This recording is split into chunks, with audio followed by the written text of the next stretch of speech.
And let's now take a look at business news. The Central Bank of Kenya today announced that mobile money regulations to cushion Kenyans during this COVID period will be extended to December 31st, 2020.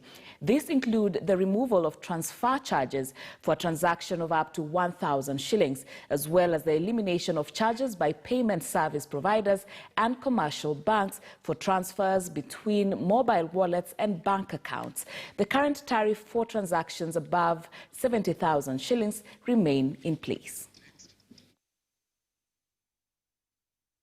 Bank Group has called off its planned acquisition of 4 regional banking subsidiaries from London-listed Atlas Mara Limited.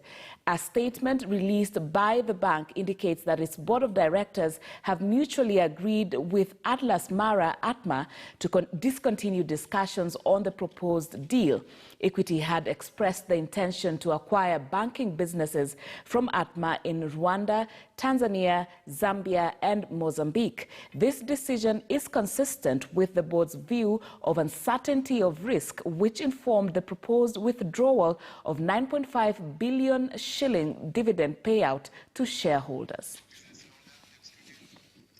Now, let's take a look at other stories making headlines in business around today.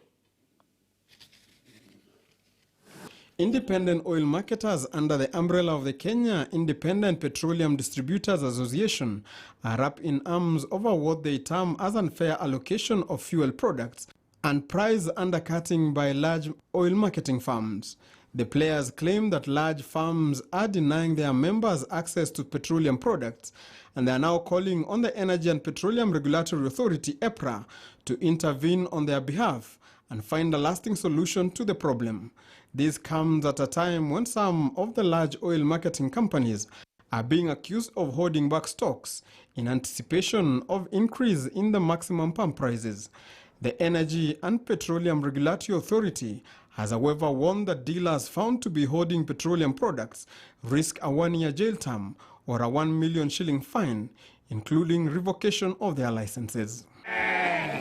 In other news, the county government of Samburu has begun the vaccination against foot and mouth disease. The county targets to vaccinate 80% of its livestock population in a bid to protect key animal groups, with over 90% of the county's population fully dependent on livestock keeping. Already, more than 200,000 sheep, goats and cattle were vaccinated during the launch of the program in Kirimo area in Samburu Central Sub-County. The officials hope that the preventive measure will stop cattle from falling sick, as the issue is seasonal and often strike unexpectedly. Finally, the government is now asking you to eat more fish, fresh vegetables and fruits in a bid to boost your immunity. This is according to the Ministry of Agriculture, which has launched a national campaign for the creation of 1 million kitchen gardens to help improve food security in rural Kenya, as well as improve the immunity of the population as the country renews its fight against the corona pandemic. The Kenya